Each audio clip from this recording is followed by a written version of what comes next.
Naku, alaan mo!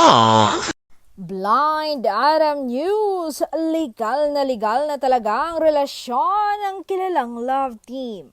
Dahil kahit walang nobyo, welcome na welcome pa rin ang aktres sa bahay ng nobyo, sa family house nila. Oh my God, sinich-itay na aktres.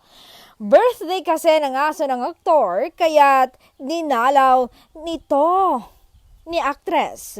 Nasabay kasi ngayon ng parents ng aktor ang kanyang alaga. Diba ito ang patunay na legal sila at tanggap na tanggap si aktres ng pamilya ng kanyang nobyo.